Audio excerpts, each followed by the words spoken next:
How's it going, YouTube? We've got another CarPlay device to look at today, one of the on-dash type. This one is the 901 Plus by Carpuride. We've done a few before by Carpuride. They're actually up there on the shelf. Right here on the shelf, this is the one that I use for my test rig to set up my AI boxes when I'm getting those. The Carpuride stuff is a little bit more expensive, but you do get what you pay for. Like I say, I've had a few of those in, and I've always found them to be quite good. These particular devices, we'll have a look at it on the bench and in the car later, we'll actually fit it in the Volkswagen Transporter. Now I've got some room on the dashboard, we can fit these in, we can pretend it's not already got CarPlay in it, because these devices, these are to add CarPlay, Android Auto, Android operating devices to your standard car stereo system, whatever that may be. This adds that functionality, the streaming devices, all that sort of stuff, to any car radio. So you don't have to have a smart radio in your car to start with. This can be anything. So what we need to do is we need to get down on the bench, open this thing up, have a look what you get in it, and then we'll take it out to the van, we'll fit it in there and have a look how to use it. So let's get down to the bench. Right, here we are on the bench. This is how it comes in the box, the Carpuride 901 Plus. As you can see, this is an on-dash system. This is Android based and it supports the install of apps. So I think what we need to do is we'll take off this plastic, open up the box, and let's have a look what you get in it. The first thing we see is the screen itself. We'll put this to one side for now. In the bottom, there's all the accessories and everything else. So what I'll do is let's pull these out one at a time and we'll go through what you get in the box. First thing is a power adapter. This is your standard 12 volt socket type, giving out the output to what we need to power the device. There's no USB pass-through on this one, which is a bit of a shame, but it does its job and it powers the device. The next thing is an auxiliary cable. There's three ways you can connect this screen to your car stereo system. One is via an auxiliary cable and an auxiliary input in your vehicle. The second one is via Bluetooth, which we'll have a look at in the demonstration. And the third one is an FM transmitter. We'll also have a look at that. The next thing in the box, we've got a few ways of mounting this thing. We've got a little sticky pad there that you can use for this one. This one you can twist around to any angle you want, and the screen clips onto this bit here, so you can sit on a flat dashboard and mount it that way. And you've got a little sticky pad, or you can screw it down, whichever you so choose. This one is the little adjustable arm that you can either put on your windscreen, and then it's adjustable in, out, up, down and everywhere. If you want to fasten it to your dashboard, we've also got a little mounting plate there. This has got a little sticky pad as well, so you can stick this down and then this sucker pad can go on there and you can mount it to your dashboard that way. So we've got a few different ways of mounting this screen. We've got the usual operating manual. It tells you how to use this thing, tells you all the specs, all the little plugs and everything that we've got on the side.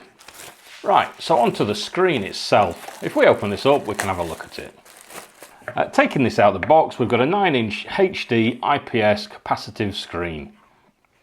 Decent size. One of the other ones I looked at was more of a widescreen. I believe this format is the more popular size. Looking around the back, you can see there we've got the mounting points. If we grab one of these brackets, these just clip in, and that clips up, and then this gives you your mounting bracket there. On the back, we've got a speaker there, power button on top. Down the side, we've got all the ports. If I just get a bit closer so we can see them. Right, so starting at this end, we've got power in there. We've got a USB is the next one. Auxiliary output, reversing camera input. This is an optional extra. Micro SD for if you're wanting extra storage. Down at the bottom there, we've got a microphone input for if you want an external microphone. There's a little circle right down at the bottom, which is the microphone itself. Looking at some specs of the thing itself, we've got 5G Wi-Fi, Bluetooth 5.0. Like I said, it's an Android system. We'll have a look on the settings of which version that one is. We've got multimedia playback, which can come from the USB input or the micro SD slot. This fully supports voice controls from Apple Siri or Android voice control and Google, with a 12 volt, 24 volt operating voltage. So you can use this either in a car or in a lorry. Pull that cover off there. So I think what we need to do now is we need to take this out to the vehicle, we'll plug it in, and let's just have a look and see how to use it. Right, so there it is, that's on the dashboard. This is a Volkswagen Transporter. If you can imagine, this car stereo here is just a standard car stereo system, and not the one that's in it. This is kind of what it'd look like if it was on the dash. The wires I've tidied up behind. How I've done that is I've got a 12-volt socket installed there on the dashboard. So if that was fastened down, that's how it'd look there on the dash. Let's get it set up on the tripod, get it a bit closer, and we'll go through the functionality. Right, here it is. This is a Carpuride screen set up on the dashboard. It's a really sunny day today, so hopefully that's not affecting it too much. Right, I put the blind up because I constantly have the sun in my eyes all the time, so I can't see what I'm doing. Right, so if we look through the menus, we've got the home button there. The next one down, you can close any open apps, or you can flick between any apps that you've got going at any one time. The next one is settings. So we've got screen control there. You can turn the screensaver on and off, and the screen dimming. This is an auto dimming display, so we've got the day and night or the automatic settings. It's actually quite a bright display, just the sun is ridiculous today, so it's right in my eyes. And the last one is other. So we've got independent volumes and the rear camera mirror flip, which we've not got the camera anyway. Next one down is the files for your backup camera, and the last one is just like a back button. Right at the top here, I don't know if you can see it, there's like a little faded circle. This is a quick menu button which stays there all the time. If you press that, once again, you've got volume, because this is currently set on the internal volume of the system. There again, we've got brightness, home, back, this little crescent button at the end. If you find you're in an application and this menu keeps coming up here, you can press that one and that turns that off. So if you're watching, say, YouTube or something and that menu's there, you can press that button and it gets rid of it. Right across the top, we've got the different ways you can connect. We've got the Bluetooth there. This is your Bluetooth settings with your Bluetooth name and things like that. Your mirror link, if you want to use that. Your audio transmitter, so this is the way you want to transmit your audio to your main stereo system down below. We'll go through all that in a second. You've got your file menu there, so if you've got any storage devices, you can go through there and you can pick your multimedia that you want to watch. And the display off, so you can turn the display off if it's annoying you, and it goes into, like, this is a screensaver mode. You've got a little clock that floats around the screen. This is obviously a time and your what's playing now in your multimedia thing. Here you've got the shortcuts to your CarPlay and your Android Auto. Over here you've got a few shortcuts to some streaming services. And your app list. This is the apps that you've got installed at any one time. Now if I go into that, you can see there, these are the apps currently installed on the system. Netflix, Prime Video and Subway Surf are ones that I've installed myself, because one thing you've got is you've got Google Play. We're currently offline, so what I can do is if I put my phone into hotspot mode and Wi-Fi, and then I can connect to my phone. Right, so as we can see there, we're now connected to the Wi-Fi on my phone, so I'm using my phone as a hotspot. So now if I go back into here and into Google Play, we should be online. So if there's any apps or anything we're wanting to install, we can, because this is an Android device. What I've done is in the app list here, I've installed a few just to show you that they are there. I've got Netflix. I've not actually signed into it at the minute. There you are. There, we're into Netflix now. You see this menu's up the side, so if I press this little circle here, we go to this crescent, we can get rid of that, and then that'll stay gone. That circle will fade down in a second. So then we've got Netflix and we can watch whatever we want to watch on Netflix there.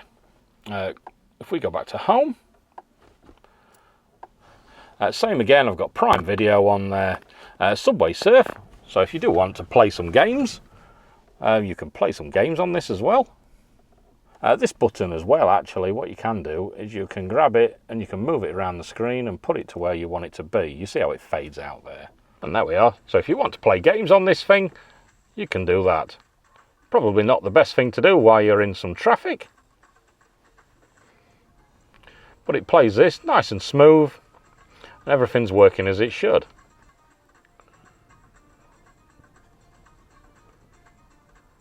The sound's obviously coming out of this internally at the minute.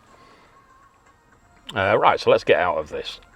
Obviously you've got Spotify for your music. YouTube's already installed on it as well. There we are. That's one of my videos working. I don't know what the quality settings. On this. Let's move this back out of the way. If we go in and have a quick look. Oh, it's on an automatic. Let's put it to a higher picture quality. So now we've got a nice 1080 HD playing out there. The sound's still internal because we're going to have a look at the sound in a minute. But this is what you can do for your streaming services. So we can come out of that now. And then obviously in Google Play, there's a million other applications you can install. Right, so back in the home screen, I've turned my hotspot off so it doesn't confuse it going into CarPlay. What I need to do first is connect via Bluetooth to it. So on there, it'll come up asking for a pin. The pin is 0000. I had a bit of issues connecting this one to CarPlay. What the problem was is I've got CarPlay on both of these devices here. This one actually shouldn't need in this vehicle because I've got this one. But I'm trying to demonstrate it as though this one was a standard stereo, so it kind of confused things a little bit. As you can see now, if I press CarPlay, now I'm straight into CarPlay on this screen. I'm connected to my phone via CarPlay wirelessly. This phone, my iPhone 13, what I had to do is this one's got dual Bluetooth. So what I did is I disconnected the original Bluetooth, which is the CarPlay connection, and I connected it to Bluetooth 2.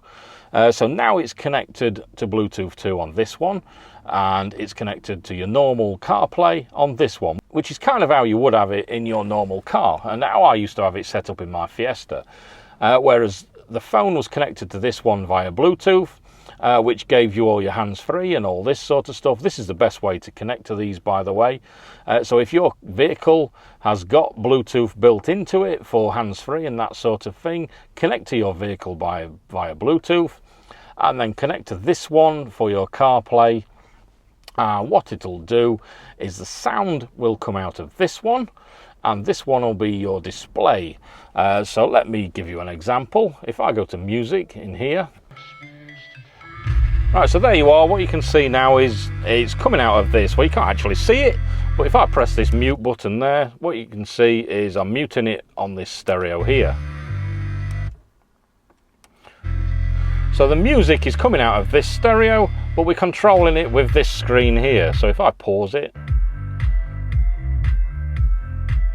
so what you can see is if we was connected via Bluetooth to the normal car stereo system, all the sound will be coming out of this and using this for the display. So obviously going in the sat nav, you've got all the sat nav instructions and everything else coming out of this, the sound, whereas the maps are coming out of this.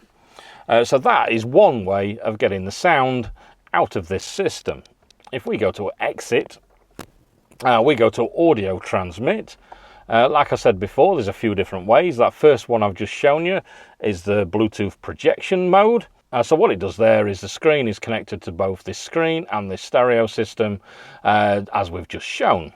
The next mode is BT Transmit. So if you're not using CarPlay or Android Auto, you can go to that, and then this will directly connect to this stereo system. So anything you're playing on this system up here, the sound will come out of this system here connected via Bluetooth.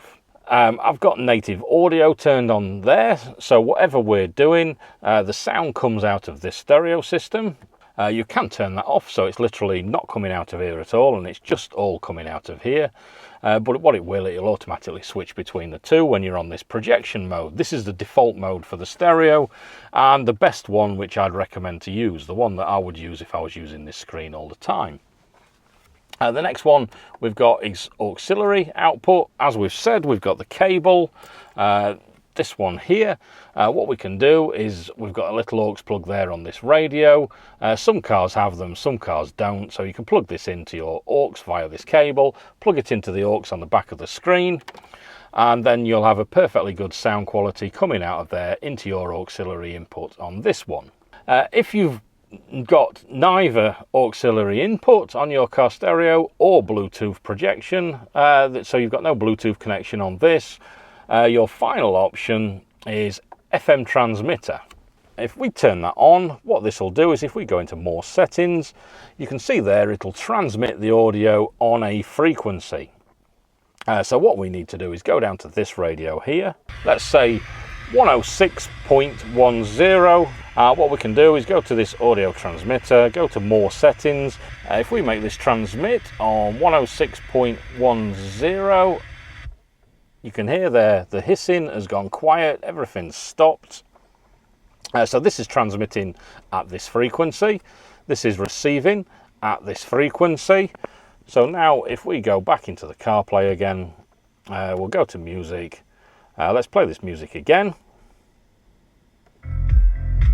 And there we are. This is coming out. This is picking it through the FM signal. So if I mute it once again, mute, unmute, what you can see now is we're getting it via FM. So if you've neither got Bluetooth or an auxiliary input, this is the way you want to go. So like I said, this screen can be literally fitted to any vehicle. And that's probably about it, to be honest. These are a really good thing to add this sort of clever system to any vehicle. And it's a really easy 30-second job, literally just to plug it into the 12-volt socket and then stick the thing to your dashboard or the windscreen or anywhere else you want to put it. Right, so there you have it. There's an overview of the Carpuride 901 Plus. Nice little system. It does everything you want. A really, really simple way to add a bit more smart functionality to your vehicle if you've not got anything like that. What I'll do is I'll put some links down below where you can get one for yourself or check it out. If I've got any discount codes, I'll put those down below as well. Like the video if you like it and comment below. And I'll catch you guys in the next video. Cheers.